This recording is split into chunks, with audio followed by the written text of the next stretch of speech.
नमस्कार। ये सोशियो शास्त्र में पुनः स्वागत है। आइए समाज शास्त्र की दुनिया में चलते हैं, जहां हम व्यक्तियों और समाज के बीच के संबंधों का अध्ययन करते हैं। आज हम संस्था की अवधारणा को समझेंगे।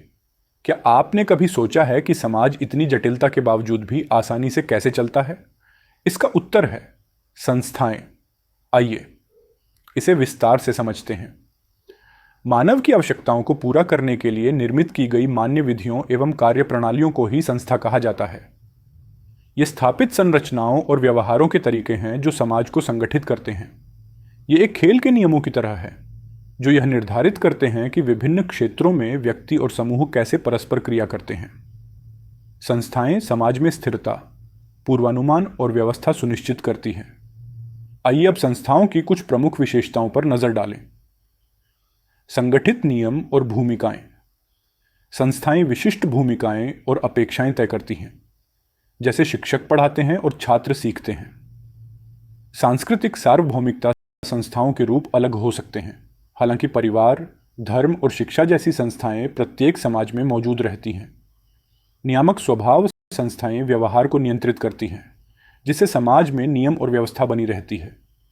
गतिशील लेकिन स्थायी। संस्थाएं समय के साथ बदलती हैं, लेकिन उनका मुख्य उद्देश्य स्थिर रहता है। संस्थाएं समाज के संतुलन के लिए अनिवार्य हैं। ये स्थिरता और पूर्वानुमान सुनिश्चित करती हैं, सहयोग और एकीकरण को बढ़ावा देती है तथा समाजीकरण के माध्यम से मानदंड और मूल्य सिखाती हैं। हम अपने इर्द गिर्द अनेक संस्थाओं से घिरे रहते हैं। परिवार, शिक्षा, अर्थव्यवस्था, राजनीति, धर्म आदि सभी संस्थाएं ही हैं जो मानव जीवन की आवश्यकताओं को पूरा करती हैं।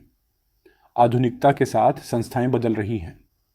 ऑनलाइन शिक्षा, वर्चुअल कार्यस्थल और डिजिटल मुद्राएं पारंपरिक रूपों को चुनौती दे रही हैं तथा नए मानदंड स्थापित कर रही हैं।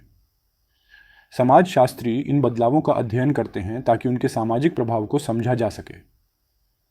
अब प्रश्न यह उठता है कि संस्थाओं का विकास कैसे होता है।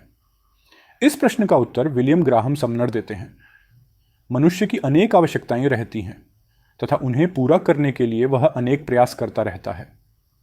उन्हीं प्रयासों में से एक प्रयास बेहतर निकल कर आता है। उस बेहतर प्रयास या तरीके को समाज के अन्य लोग भी स्वीकार कर लेते हैं।